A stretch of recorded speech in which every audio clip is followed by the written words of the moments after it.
You're tuned into the Global Greek Influence podcast, founder and hostess Panagiota Pimenidou, spearheading into the future with leaders in technology, science, and innovation. While our gaze often reaches towards tomorrow and even the cosmos, today we step back into our past to gain momentum for our journey forward. Today I'm with Marios Koutsoukos, who is a history enthusiast and lifelong scholar as a fiction author, a graduate of the National and Capodistrian University of Athens in the French language and literature, and holds a Master's of Arts in Creative Writing from the Hellenic Open University. Marios also holds a PhD in History of Religions in the Late Antiquity from the University of Liverpool. Marios is not new to the Global Greek Influence podcast, as he was my first guest in the episode Battles in History and Life No Regrets, and in the episode Beyond Time and Technology. He also joined me to discuss for the Global Greek Influence podcast bicentenary episode for the Greek War of Independence, 200 years, The Past Defines Us, the End of Philosophy and the Beginning of the Middle Ages, the Byzantines episode, as well as the heavy metal, the Greek history and mythology in the captivating episode of Christmas for Curious Minds 2. To listen to more interesting guests and a unique perspective into current and timeless matters, please subscribe, like, and leave your comments to the Global Greek Influence podcast on Spotify, Apple Podcasts, Amazon Music, and Facebook. You can also subscribe on YouTube at the channel Jota Pimenidou, on X at the Global Greek, and on TikTok at the Innovation Catalyst. Today, Marios and I embark on a journey to understand the enduring spirit and evolving identity of the Greek people. We will confront the misconception that modern Greeks are disconnected from their illustrious ancestors, examining what historical understanding is often overlooked in this assertion. Our discussion will unravel the complex relationships between the ancient Greek tribes, the Dorians, Ionians, Aeolians, and the Achaeans, and their foundational links to the Minoan and Mycenean civilization that together forged early Hellenism. We will then investigate the distinct contributions of the Argead Macedonians and their impact on the Hellenic world. Moving forward in time, we will tackle the complex question of Byzantine identity. Were they truly Hellenes? And what factors define their place in the continuum of Greek history? Furthermore, we will explore the evidence that empowered the Greeks under Ottoman rule, from the Peloponnese to Macedonia and across Asia Minor to the Pontus, to recognize their ancestral ties to ancient Greece and fuel their fight for liberation. Finally, we will consider the remarkable resilience of a unified Greek identity despite centuries of fragmentation across various political entities, from ancient city-states to empires and the modern nation of Greece and Cyprus. Join us as we trace the unbroken thread of Hellenism, challenging the notion of a vanished ancient world and revealing the enduring legacy that shapes the Greek people today, directly addressing the arguments put forth by figures like Fallmerayer, who is known for his phrase, "Not even a drop of noble and undiluted Hellenic blood flows in the veins of the Christian population of present-day Greece." Welcome to the show, Maria. Welcome. It's a pleasure to be here. Thank you very much for inviting me again. The podcast really feels like home at this point. Thank you so much, Maria. I'm pretty sure it feels like home. And every time you return to the podcast, it feels like it's the very first time. We often hear the assertion that the brilliance of ancient Greece is a relic of the past, with modern Greeks bearing little resemblance to their world-shaping forebears. But is this a complete picture? Many consider today's Greeks as non-related to their ancestors culturally and in terms of global impact. What are they missing? Well, that's quite a loaded question, to be fair.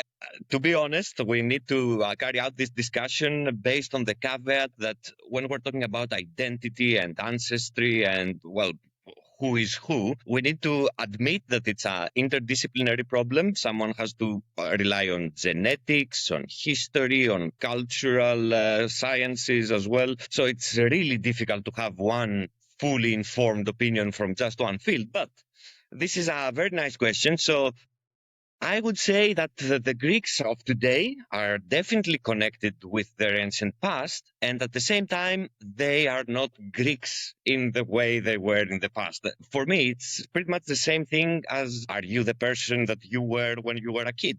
Obviously not, but still you are the same person. So it's this, on a collective level, I see this evolution of Greek identity throughout its history as a very natural thing, and at the same time as proof that we are connected to our ancient past, of course, with everything that this change entails. You're absolutely right to mention that we are not the same people as when we were born, even in when looking into a person or a nation. Yet many see that and try to assert such a notion that ancient Greeks are not the same people as modern Greeks. So the story of ancient Greece even is often presented as a monolithic entity. However, beneath this surface lay a vibrant tapestry of distinct tribes: Dorians, Ionians, Aeolians, and the Achaeans. Understanding their origins is key to grasping the formation of Hellenism. It does not necessarily mean that they were a unified nation in terms of DNA ancestry, as, for instance, the Vikings.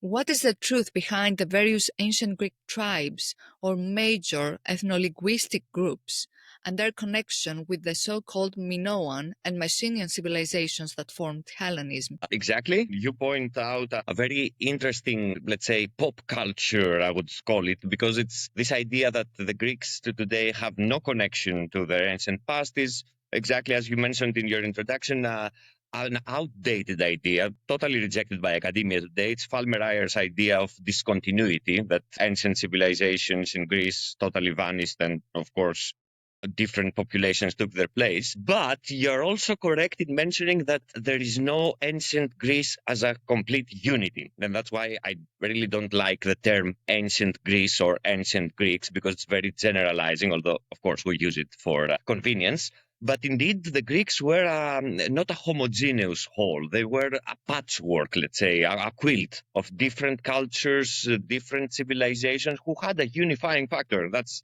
what this talk here is all about, trying to find this unifying thread between all these different cultures. So indeed, you do have the Aeolians, the Ionians, and the Achaeans as the three, let's say, basic groups. Mind you, these terms are depending on which source you go to, they could be denominators of not how they call themselves, but how we view them today. So, for instance, the Ionians were the tribe associated with the region of Attica and the central Aegean. That's why they are the culture group, let's call it, who populated the shores of Asia Minor for many centuries, and you have the whole Ionian civilization there. The Aeolians, on the other hand, were the settlers of Thessaly and Boeotia, up in more the central northern part of Greece. So, and of course, Thessaly is one of the oldest, let's say, birthplaces of magic in Greek mythology, the witches of Thessaly being infamous. And then again, you have the Achaeans, already mentioned by Homer with that name. So in Homer's work, the Achaeans is equivalent to the Myceneans, if we're talking about the late Bronze Age, when the Trojan War took place. But all these groups didn't have what we call today a national identity. Keep in mind that the whole idea of a nation state is fairly modern. It dates, I don't know, to the 19th century, the idea of a nation state. Of course, all those people who did have what is called a palatial society, I mean, if we're talking about the Bronze Age, we have the palatial societies where local rulers who live in a palace, they have a hierarchy of artisans and men-at-arms around them, and they govern a small region. And all these smaller regions might eventually band together in a greater kingdom or remain autonomous. Let's take the Ionians, the Athenian branch. Why is Athens called Athens, plural, with an S? Exactly because according to mythology, it's Theseus who unites all these tribes by defeating the bandits or local warlords, local rivals, and unites all these different cities into one big city, the city of Athens, plural, even though in modern Greek we say Athena, singular. In ancient Greek, it's Athene, it's plural. And of course, in all the European languages, also Athene, Athens, it's plural. So this pluralism and this unification of the Greeks goes back to the mythological times. So we really can't date it. But it seems that the Greeks did have this idea that once upon a time they were divided, and unity under one common rule of law is something good. That's what we see reflected in mythology. And of course, even the city-states realized and recognized themselves as Greek and differentiated themselves from the barbarians. So foreigners were always differentiated. There was a very clear understanding that we are Greeks. Even though we might be killing each other from time immemorial, which is pretty much the national Greek hobby from ancient times, they still consider themselves as a whole, as somebody you could talk to. So we could say that language is definitely one of the connecting strings therein. As we move on through time towards the Macedonian rule of Greece, I think in my introduction now, I will emphasize this connecting thread among Greeks, which was not only language. The rise of Macedon under the Argead dynasty, culminating in the conquests of Alexander the Great, undeniably left an indelible mark on the ancient world. While sometimes perceived as being on the periphery of the southern Greek city-states, it's crucial to remember their deep Hellenic roots, sharing a common pantheon of gods, including the veneration of Olympic Zeus, evidenced by their exclusive participation in the Pan-Hellenic Olympic Games and speaking a dialect of the Greek language. The Macedonians were an integral part of the Hellenic world. So with this established foundation, what difference did the Argead Macedonians bring into Hellenism? Very good point to bring up, because it is with the Argead Macedonians, with this Argead dynasty, Philip II and Alexander the Great being the most prominent, let's say, representatives of that branch, that we see the unification of Greece. And let me unpack this. The Argead Macedonians basically traced their lineage back to Argos in the Peloponnese. So technically, they considered themselves grandsons of Hercules. They were descended from one of the grandsons of Hercules himself. So they were, according to their own lineage, Peloponnesians in a weird sense, even though they, let's say, their kingdom was in the north of Greece. Now, of course, their enemies at the time, like Demosthenes, would not sometimes even recognize them as Greeks. But we have to take those sources with a bit of caution, because, when you're reading an anti-Macedonian speech given in Athens, you can see a lot of, let's say, trash talk, right? Rhetorics in Athens would trash talk their opponents. But their participation in the Olympic Games does show that, at least for all legal intents and purposes, they were considered Greeks by the commission, the Ellanodike, the commission there of the Olympic Games. And of course, they did speak the same language. So again, you have this language connecting factor. They did have the same worship of the same gods. Although, when it comes to worship of ancient gods in pagan times, there's a high level of syncretism. So, for instance, you have Marnas of Gaza, the god worshipped in Gaza, who is a version of the Idaean Zeus, a Cretan version of Zeus. So, yes, what the Macedonians did actually is take this, let's say, warlike attitude of the Greeks battling amongst themselves and using it to unite the Greeks for the first time. That for me is something that was never before seen in Greek history. I mean, remember the Peloponnesian War? The Greek city-states were killing each other for 30 long years or so. And in the end, they achieved pretty much nothing. They just, Athens and Sparta were devastated. But when the Macedonians united Greece, by force, mind you, sure, and the Spartans opted out, they did bring about this, let's say, global change by invading the Achaemenid Empire and destroying the Achaemenid Empire. That's why Alexander is remembered not so fondly in the Persian archives, in the Zendavesta, in the Persian sacred scriptures. He is remembered as a destroyer of the true faith and all that, and bringing idolatry into Persia. Anyway, I digress here. But yes, I would say the Macedonians did bring this unity by force that the Greeks kind of needed. And it's also very interesting to note that this unity did last under Philip II. It did last under Alexander, but when it came to Alexander's successors, it quickly fell apart. And actually, that's what the Romans used to conquer Greece. This, let's say, the inner factions within Greece fighting among themselves. So, yes, I would say we owe to the Macedonian dynasty this small glimpse of what could have been if the Greek city-states were united. But the fact that they were definitely Greeks of, well, if we got by their own rule book, yes, we would say Peloponnesian Greeks. They would, if we accept their mythology. Then again, in scholarship, as I said in the beginning, you need to add genetics to that. You need to add archaeology, because the idea that a Dorian invasion of Greece happened is, again, very obsolete now. It's a dated idea.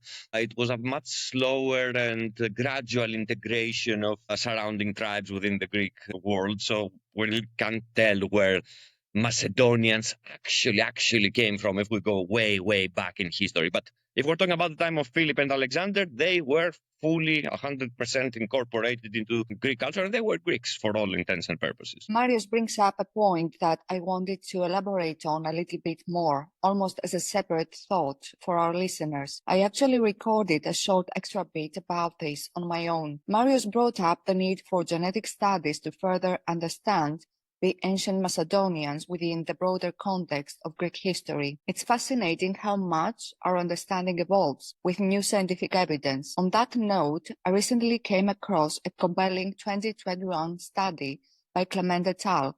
Titled The Genomic History of the Aegean Palatial Civilizations, published in the Cell Journal, Volume 184, Issue 10. This study sheds some interesting light on the genetic ancestry of the Bronze Age populations in the Aegean, which, while not directly focused on the later Macedonians, provides crucial background on the people who inhabited the region before them and contributed to the genetic landscape of later Greeks. There is also a helpful figure that visually breaks down the genetic ancestry of these early Aegean cultures. You can see how they're pieced together from different ancestral groups. What is particularly interesting from this study is their analysis of early Bronze Age genomes from the Cycladic Minoan and Hellenic cultures, precursors to later Greek civilizations of the Aegean. Contrary to some earlier ideas, the study found that these early Bronze Age populations were largely homogeneous and primarily descended from the Neolithic inhabitants of the Aegean. This suggests a degree of continuity rather than a massive population replacement during the transition to the Bronze Age. However, the study also highlights some key migrations. They detected evidence of small-scale migration from east of the Aegean, bringing in Caucasus-related ancestry, which is also found in ancient Anatolians. This indicates some level of interconnectedness across the Aegean. Perhaps most relevant to our broader discussion about later Greek populations, the study found a significant shift in the Middle Bronze Age in northern Greece. Individuals from this period showed around 50% ancestry related to the Pontic Caspian steppe, with this gene flow dated roughly between 2600 and 2000 BCE. The researchers specifically state that these gene flow events during the Middle Bronze Age contributed towards shaping present-day Greek genomes. So while this study focuses on the Bronze Age Aegean, it underscores the complex genetic history of the region and how migrations and interactions over millennia have shaped the genetic makeup of later populations, including presumably those who would eventually identify as ancient Macedonians. It really emphasizes that the genetic picture is nuanced and built upon layers of ancestral contributions. It makes you wonder how further genetic studies, specifically focusing on the Macedonian region, might further clarify their connections to these earlier Aegean populations and later Greek groups. So just wanted to add that extra context for everyone. Now back to our conversation with Marios Koutsoukos. I would say that what is characteristic of the ancient Greek culture is the common language, the common religion in a sense, and common customs. Of course, different city-states or different kingdoms across Greece or in Asia Minor had their own unique perspective culturally, as we do as well now in Greece. For instance, the Pontic Greek dialect, it's Greek language essentially, as well as the Cretan dialect or other local dialects in Peloponnese, yet they are different versions of a single language, similarly to ancient Greece. And many underline regarding Philip and Alexander the Great that they enforced peace and unity among other Greeks. The truth is that the way I see it, based on those times, conditions, and political landscape, there could not be any other way than reinforcing peace and unity unless it was under force. As you said, the polemics, especially in Athens, against the Macedonians, against Philip, were tremendous, and they left no other option. I guess they fanatized in a way the Athenian citizens regarding an aspect of being united under Macedonian leadership. Now, if we move on, Maria, and if you remember from an earlier episode that you recorded with the Global Greek Influence podcast, particularly The Past Defines Us, the end of philosophy and the beginning of the Middle Ages, the Byzantines, we touched upon the complex transition from the ancient world to the medieval era in the East. Building upon that discussion, which highlighted the enduring influence of Greek language and culture in the Eastern Roman Empire, we now turn our attention to the specific question of identity. The Byzantine Empire, the long-lasting successor to the Roman Empire in the East, was a civilization steeped in Greek language, culture, and Orthodox Christianity. Yet, the question of their Hellenic identity remains a point of discussion. Were Byzantines Hellenes or not, and why? Again, a very thorny subject, still debated. I doubt we'll resolve it in this discussion, but let's give it a shot, right? I mean, the Byzantine times, you gradually do have this dominance of Greek language and obviously Greek culture. I mean, having Greek culture meant being actually what we would call today a Neoplatonist, right? But having a Neoplatonic education back then, it's the same as today having a PhD, let's say. It's having a PhD taught in the Anglo-Saxon educational system, right? It was the dominant system of knowledge. There were no alternatives, basically, in that part of the world. So you either were a cultivator of the earth who couldn't read or write, or you had a Greek education. These were your two options in terms of educating yourself. Of course, in Byzantine times, where religion starts to play an increasingly important role in affairs of the state, you do have this alteration that the word Hellene, the appellation of Greek, becomes an accusation, becomes equivalent to pagan.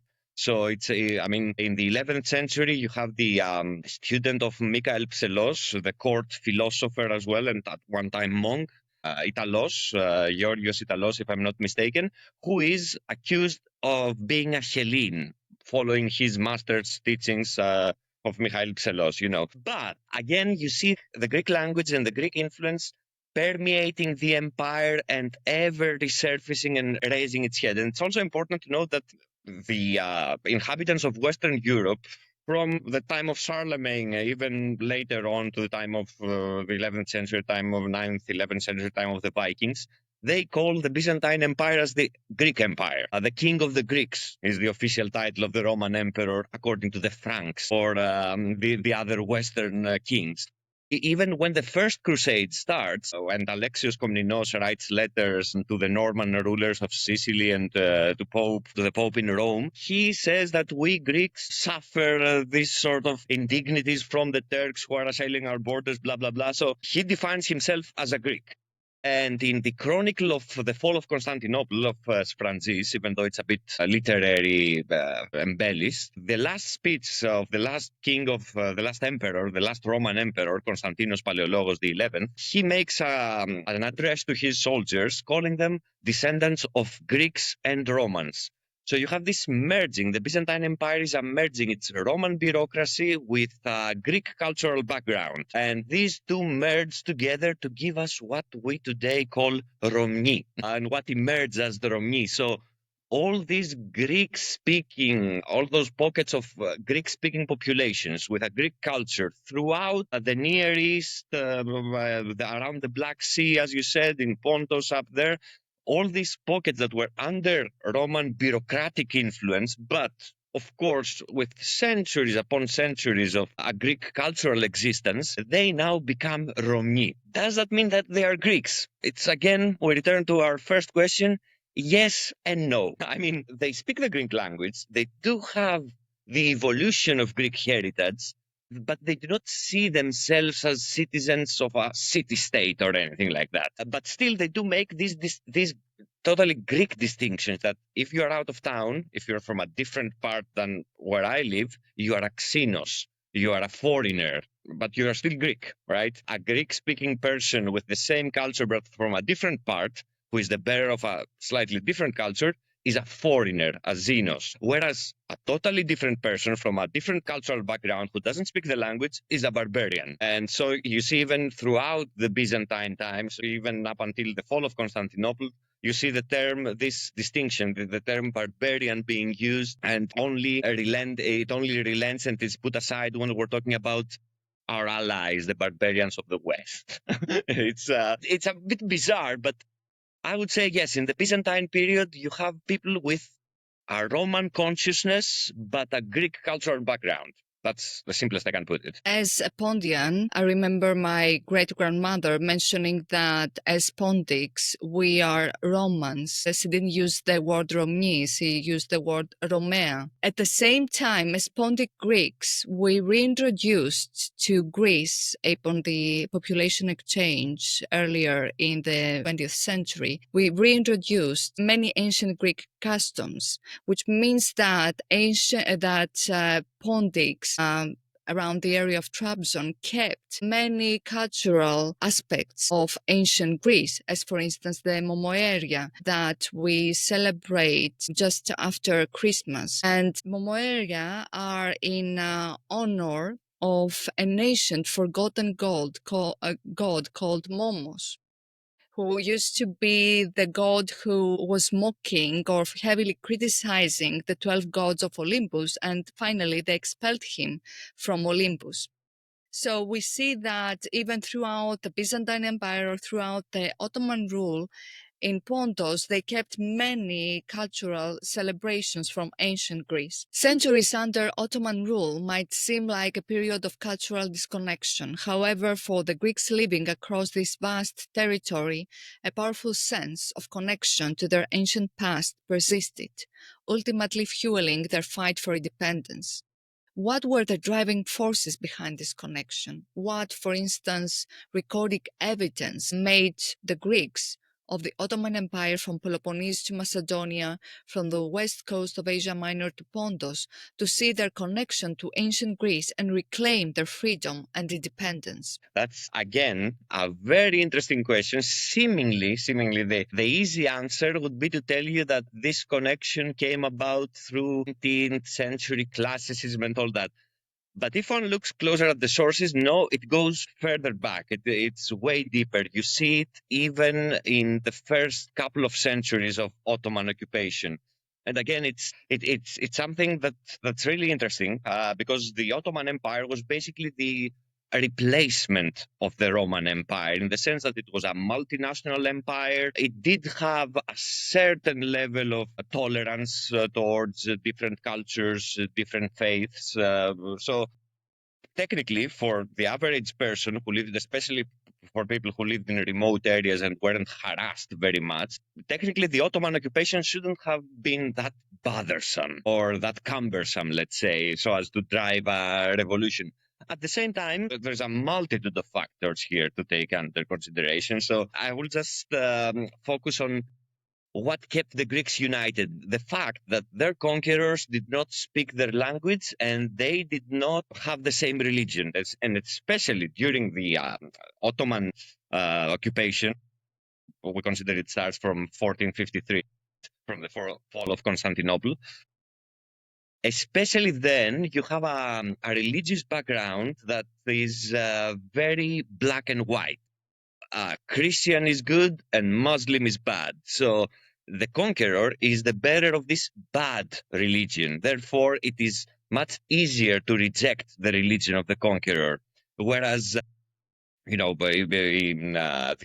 Hellenistic times, when the Romans conquered Greece, there was no religious conflict between the two because basically they worshiped the same god. So it was easier to integrate and incorporate the culture of a conqueror who pretty much shares the same religion as you. And then, of course, shares the same language as you in many cases. If we're talking about the late antiquity, or governors who were Greek as well under the Roman Empire. So the big difference there with the Ottomans is that they do not speak the language. Their officials, their head officials do not speak the language. So to the people, they are foreigners, they are barbarians, more exactly, and they do not share the same religion. So the people feel very much separated. So this is what creates the big, let's say, cultural and identity divide between the two. And this also creates a need for evolution, as well as probably oral traditions. I think oral traditions play a very important role here. Just what you said, the Pontiac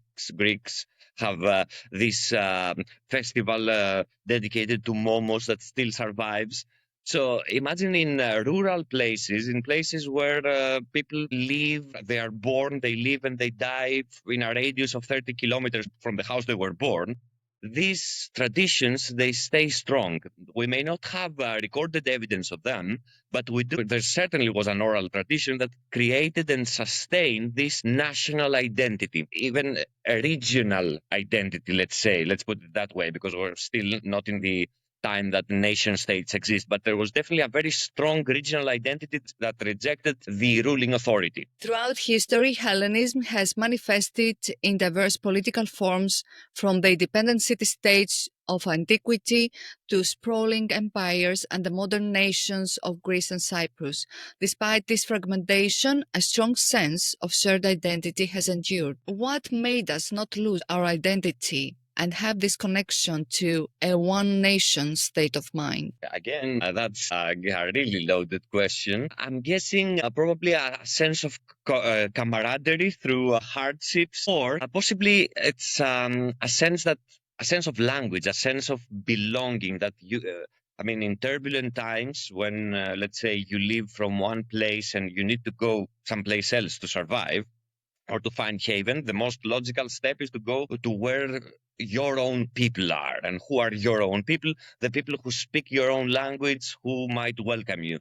So I'm thinking that the turbulence, all those turbulent times in Greek history, they did create a sense of camaraderie, a sense of, let's say, supporting each other, although Greeks are not very well known for that, but at least on a subliminal level. And of course, you have to definitely take into consideration the fact that Greeks have always been proud of their heritage, just like ancient people, just like Persians, just like the Hindus, So I'm guessing it's also a matter of pride, because if other civilizations are influenced by your civilization and they quote them and use their knowledge and books, then even to the most oppressed and fate-stricken Greek at the time, it would be a shred of dignity to cling to say, hey, I'm Greek. So, it's more like a badge of honor, a title due to the history of the name. So I'm guessing that also played a role into maintaining this. For instance, the Sarmatians, you do see some people claiming heritage from the Sarmatians, a Thracian tribe of warrior archers, of horseback archers. But the Sarmatians didn't do as well. I'm guessing if they had a better marketing, let's say, with the international community, a better intellectual marketing, they would survive as well. We explored the crucial elements often overlooked when considering the continuity between ancient and modern Greece, explored the formative connections between the ancient Greek tribes, the Minoan and Mycenean worlds, and examined the unique contributions of the Argead Macedonians to Hellenism. We grappled with the complex identity of the Byzantines and uncovered the evidence that empowered Ottoman-era Greeks to reclaim their ancestral heritage and fight for independence. Finally, we considered the remarkable resilience of a unified Greek identity despite centuries of political fragmentation. It's clear that the story of Hellenism is not one of a vanished civilization, but rather a continuous evolution, adapting and enduring through the ages. The connections are deep, the influence undeniable, and the spirit remains vibrant. Maria, thank you once again for sharing your expertise and passion with us on the Global Greek Influence podcast. Thank you very much. It's been great discussing these things with you, and I really appreciate again you inviting me here. Thank you, Maria. If you enjoyed this discussion and want to explore more fascinating aspects of Greek history and culture, please remember to subscribe, like, and leave your comments on Spotify, Apple Podcasts, Amazon Music, and Facebook. You can also subscribe on YouTube at the channel Iota Pimenidou, follow us on X at Global Greek, and on TikTok at The Innovation Catalyst. Join us next time for another insightful exploration on the Global Greek Influence podcast. Until then, θα σας δω σύντομα and we'll see you soon.